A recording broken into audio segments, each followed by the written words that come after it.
My fiancé said, "My parents don't approve of you. They think I can do better." I replied, "Then you should." That night, I transferred the lease to her name, canceled her credit card, and moved out while she slept. 1 week later, her whole family was at my doorstep begging me to take her back. The funny thing about having your heart ripped out is how calm you can be when it happens. No screaming, no crying, just this weird, icy clarity that takes over. I'd been with Natalie for 3 years, met her right after college at a friend's housewarming party. She was smart, beautiful, ambitious, everything I wanted. We moved in together after a year, got engaged after 2, and were planning the wedding when everything fell apart. Looking back, I should have seen the warning signs. Natalie's parents, Richard and Caroline, were never exactly warm to me. They were the country club type. Old money, private schools, vacation homes in the Hamptons. I came from a middle-class family in Ohio, put myself through state college with loans and part-time jobs, and was still building my career as an architect at a decent but not prestigious firm. When I'd meet them for dinner, they'd ask pointed questions about my career trajectory and whether my firm worked on any notable projects.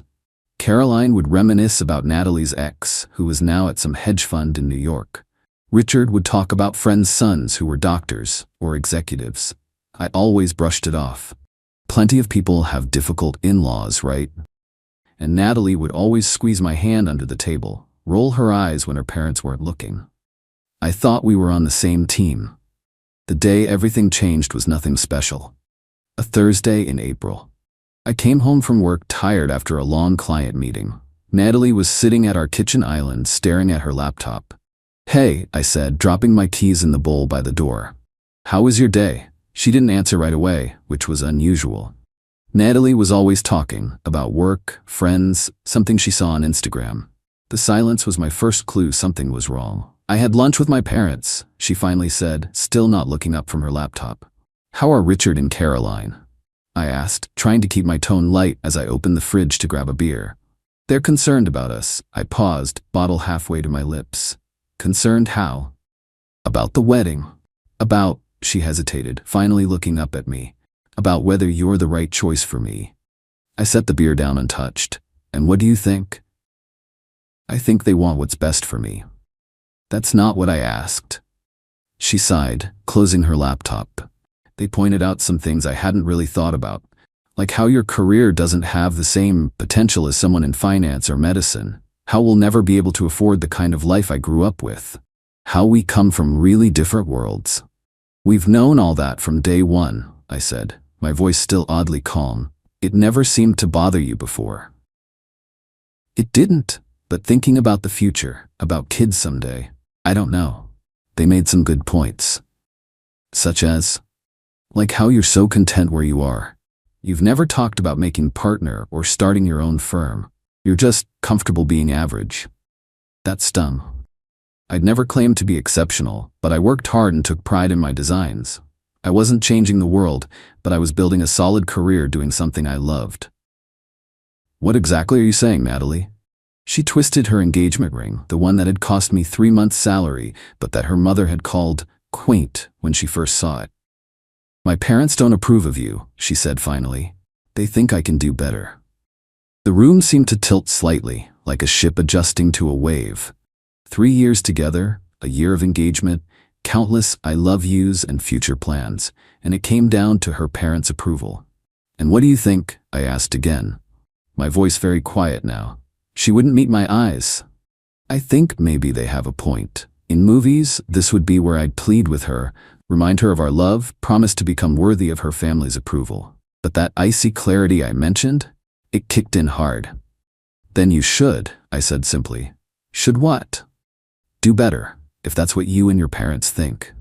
She looked startled, like she'd expected an argument or tears. "Ryan, I'm not saying it's over. I'm just having doubts. Doubts about whether I'm good enough for you, because your parents said so." "It's more complicated than that." "Is it?" "Sounds pretty simple to me." I walked past her to our bedroom, her confused expression following me. I took a shower, letting the hot water wash over me as I thought through what needed to happen next. By the time I got out, I had a plan. Natalie was in bed when I came out of the bathroom, scrolling through her phone like it was any normal night.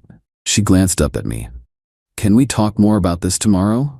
I'm tired, and I think we both need to sleep on it. Sure. I agreed easily, climbing into bed beside her. Tomorrow. I waited until her breathing slowed and deepened around midnight. Then I got up silently, grabbed my pre-packed gym bag from the closet, and went to work. First, I logged into our apartment's tenant portal. The lease was in my name, with Natalie as an occupant. We'd set it up that way because my credit was better when we moved in. I submitted a lease modification request to the landlord, explaining that I wanted to remove myself and transfer full responsibility to Natalie. I knew this would require her signature and landlord approval before being finalized, but initiating the process would make my intentions clear. Our landlord, Mr. Peterson, was reasonable and had always liked me. I was confident he'd work with Natalie on the transition if she chose to stay. Next, I logged into my bank account. Natalie had a credit card on my account as an authorized user. We kept our finances mostly separate, but this card was for household expenses. I removed her as an authorized user and requested a new card for myself. I also made a list of all the utilities and services in my name. Electricity, internet, streaming accounts that I'd need to either transfer or cancel after giving her proper notice. I wrote a brief note explaining that I was leaving, that I'd initiated the lease transfer process, and that I'd send for the rest of my things later. I included that she had a month to figure out if she wanted to take over the apartment or find a new place, and that I'd handle the utilities in the meantime to give her time to transfer them to her name. I left the note on the kitchen counter along with my key. Then I walked out the door. I'd called my buddy Mark earlier that evening while Natalie was in the shower, asking if I could crash at his place for a few days. He'd agreed without questions, the sign of a true friend. When I arrived at Mark's apartment at 1 a.m., he opened the door in his boxers, looking sleepy but concerned. "You okay, man?" "Not really," I said honestly, "but I will be." Over beers on his couch, I explained the situation. Mark, to his credit, didn't try to convince me to go back or work things out. "Her loss," he said simply, clinking his bottle against mine. "You can stay as long as you need." The next morning, my phone exploded with notifications. Calls, texts, and voicemails from Natalie, all increasingly frantic. "Where are you? Call me back right now. I can't believe you just left like that. The landlord called about a lease transfer. I can't afford this place alone on my salary. You canceled the credit card. How am I supposed to pay for groceries?" That last text was particularly rich. Despite her family's wealth, Natalie insisted on being financially independent, which in reality meant living within the modest salary from her entry-level publishing job, while her parents covered her student loans, car payments, and funded a generous emergency account she rarely touched. It was a point of pride for her, but one that now left her unprepared for actual independence. I didn't respond to any of her messages. Instead, I called my boss and explained I needed a few personal days. Then I spent the next week apartment hunting, eventually securing a small but decent one-bedroom across town that I could move into the following week. The rent was higher than my share at the old place, but I could manage with my recent project bonuses. Over the next few days, I methodically rebuilt my life.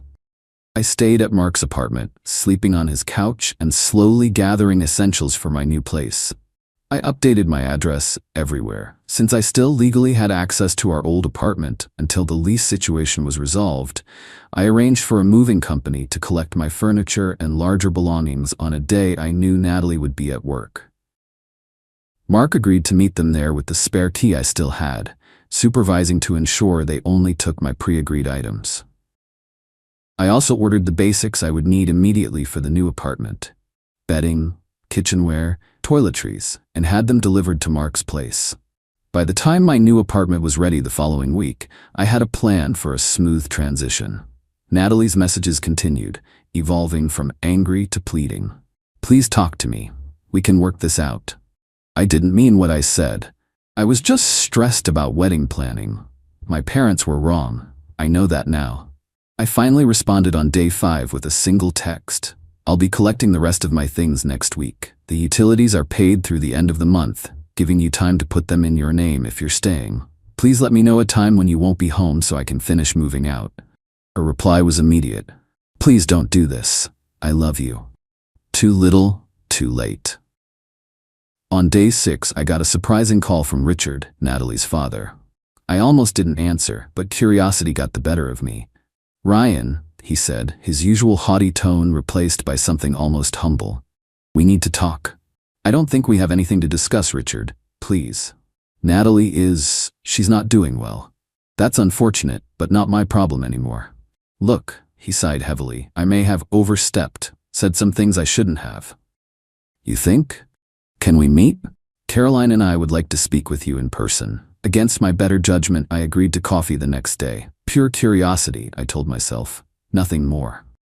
When I arrived at the cafe, I was shocked to find not just Richard and Caroline, but Natalie and her younger brother too. The whole family ensemble. What's this? I asked, remaining standing at their table. Please, sit, Caroline said, her usual perfectly composed face showing signs of strain. We want to talk to you. I sat reluctantly, as far from Natalie as possible. Her eyes were red-rimmed, her normally immaculate appearance disheveled. Richard cleared his throat. Ryan, I owe you an apology. What I said to Natalie about you was unfair and short-sighted. You think? I repeated. Yes, he continued. The past week has made it abundantly clear that you were far better for Natalie than we gave you credit for. How so? Caroline jumped in. Natalie has been absolutely devastated. We've never seen her like this. Not eating, not sleeping. She truly loves you. I looked at Natalie, who was staring down at the table, tears silently tracking down her cheeks. And it turns out, Richard continued, looking uncomfortable, that Natalie was also not entirely forthcoming with us about your career. Her brother looked you up. I'm a big architecture nerd, her brother interjected. When I actually Googled your name, I found your portfolio. You worked on the Westbrook Tower? That's incredible. And you're listed as lead designer on the new Riverside development? Dude, that's major. I shrugged. I've been doing well at the firm. Why didn't you tell us? Caroline asked. Because it shouldn't matter, I replied simply. I'm an architect because I love design, not to impress my fiancée's parents. Richard had the grace to look ashamed. We were wrong about you, and wrong to put those doubts in Natalie's head. You didn't put anything in her head she didn't allow, I countered. She's an adult who made her choice. I made the wrong choice, Natalie finally spoke, her voice hoarse. I was stupid and insecure and let them get to me. I've regretted it every second since you left. We're here, Richard said, to ask you to reconsider, to give Natalie another chance. I looked at them all, this family that had judged me, found me wanting, and was now desperately trying to backpedal. Why the change of heart, Richard? Because it turns out I might be successful after all? No, he said, though his eyes shifted away briefly. Because I've never seen my daughter this heartbroken. Whatever you think of me, I do love her. The truth was, I had never really talked about my career achievements with Natalie or her family. Not out of secrecy, but because I didn't define myself by my work successes. The Riverside development had been a breakthrough project that I'd been pulling long hours on for months, often coming home too tired to discuss the details.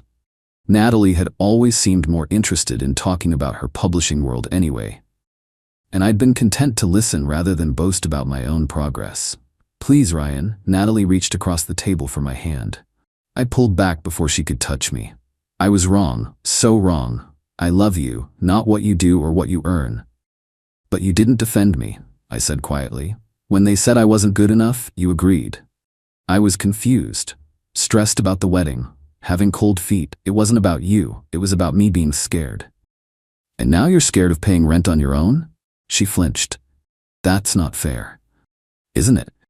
You didn't contact me until you realized I'd transferred the lease and canceled your card. The practical issues just made me realize how much I depend on you, she argued. How much I need you. I don't want to be needed. I want to be chosen. I stood up, and you chose your parents' approval over me. Ryan, Caroline interjected. People make mistakes. Natalie made a mistake. We made a mistake. Surely that deserves forgiveness? I looked at them all, this family unit closing ranks to fix the problem they'd created, and I felt nothing. That icy clarity was still there, protecting me. I wish you all the best, I said, turning to leave.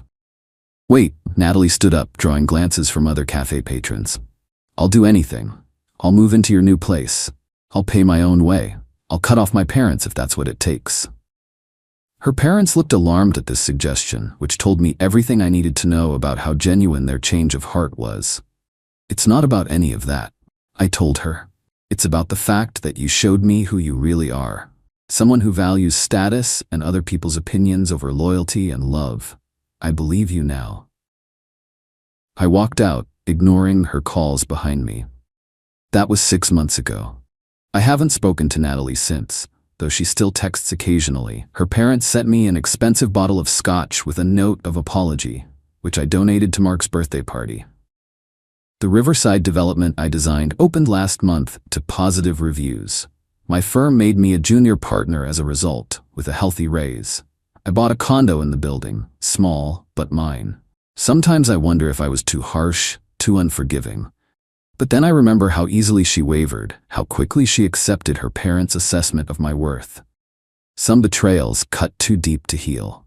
The right person won't need to be convinced that you're enough. They'll know it, and they'll defend that knowledge against anyone, even their own family. I'm still looking for that person, but at least now I know what I'm looking for. And what I'm not willing to accept.